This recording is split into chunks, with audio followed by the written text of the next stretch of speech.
ఖురాన్ దేవుని యొక్క అంతిమవాణి.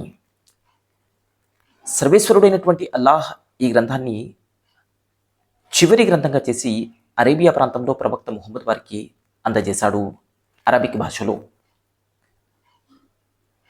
ఇదే సందేశము పూర్వం నుండి ప్రతి జాతిలో దైవం ఇస్తూ వచ్చాడు.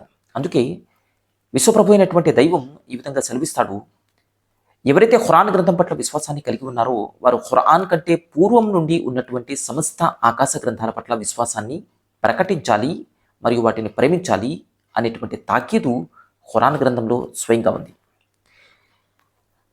నిజానికి ఈ విషయాన్ని ఇటు ముస్లింలు అటు ముస్లిమేతరులు కూడా అర్థం చేసుకుంటే ప్రజల మధ్య లేక జాతుల మధ్య లేక మతావలంబికుల మధ్య ఐక్యత, సుహృద్భావ వాతావరణము ఏర్పడేటువంటి అవకాశం మెండుగా ఉంటుంది.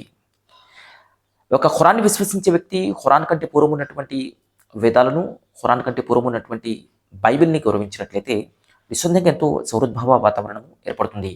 అలాగే ఇతర మతావలంబికులు కూడా దైవిక సమస్త గ్రంథాలను గౌరవిస్తూ ముందుకు సాగినట్లయితే నిస్సందేహంగా ఒక మంచి వాతావరణము, సమాజము, దేశము అత్యున్నతమైన ఆలోచన పదంలో ముందుకు సాగేటువంటి అవకాశం ఉంటుంది. ఇక ఈరోజు నేను ఇలాంటి అంతిమ ఈశ్వరీయవాణి ఖురాన్లోని ఒక చక్కని సూక్తిని మీ ముందు వచ్చేదలిచాను. ఇది 42వ అధ్యాయము సూరతుల్ షూరా 40వ వాక్యంలో ఉంది. సాక్షాత్తు సమస్త ఆకాశ గ్రంథాలను ప్రసాదించిన దైవము ఒక చక్కని విషయాన్ని బోధిస్తూ అంటున్నాడు, వా అజరు సయ్యతిన్ సయ్యతు మిస్లుహా, చెడుకు ప్రతీకారము దానంతటి చెడు మాత్రమే అని అంటాడు. అంటే సాధారణంగా ఎవరైనా మన పట్ల ఒక చెడు చేసినట్లయితే మనం 10 చెడు చేయాలని చూస్తాము. ఎవరైనా మనల్ని ఒక దెబ్బ కొట్టినట్లయితే మనం దెబ్బపై దెబ్బ కొట్టి అతన్ని ఎలాగైనా నాశనం చేయాలనుకుంటాము. కానీ దైవం అంటున్నాడు, అలా కాదు, సయ్యతు మిస్లుహా, దాని వంటి చెడు మాత్రమే మీరు మహా అయితే చేయగలిగింది, అంతకు మించి మీరు చేయరాదు. అంతకు మించి మీరు చేస్తే జాలిమీన్, మీరు దుర్మార్గుల్లో కలిసిపోతారు అని అంటారు. ఇది సాధారణంగా న్యాయసమ్మతమైనది. ఒక మాటకు ఒక మాట మాత్రమే మహా అయితే మీరు చెప్పగలిగితే.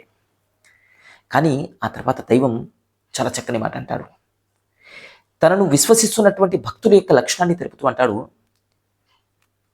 ఫమన్ అఫా, ఒకవేళ మీ పట్ల చెడు చేసిన వాడిని మీరు అఫా క్షమించినట్లయితే, వ అస్లహా, ఒకవేళ మీరు అతనితో సంధి చేసుకున్నట్లయితే, మీరు దెబ్బలాటకు దిగినట్లయితే, అక్కడ దైవం అంటాడు, వ అజరు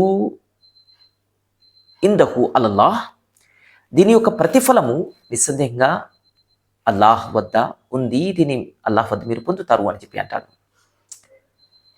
ఇక దుర్మార్గులకు అల్లాహ్ ప్రేమించడు అని కూడా అంటాడు.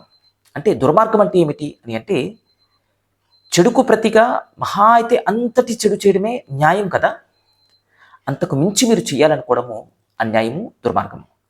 కానీ విశ్వాసుల లక్షణాన్ని చెబుతూ దైవం అంటున్నాడు, ఒకవేళ మీరు క్షమించినట్లయితే, సంధి చేసుకున్నట్లయితే నిస్సందేహంగా దీని ప్రతిఫలాన్ని అజరుం ఇందల్లాహ్, మీరు అల్లాహ్ వద్ద తప్పకుండా పొందుతారు అని చెప్పి అంటాడు.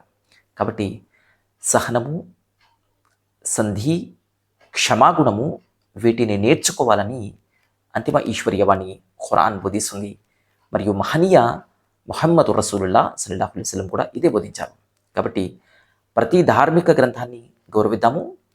ప్రతి ఒక్కరిని క్షమాగుణంతో ముందుకు సాగుతూ మనం దైవిక ప్రేమను పొందుతాము.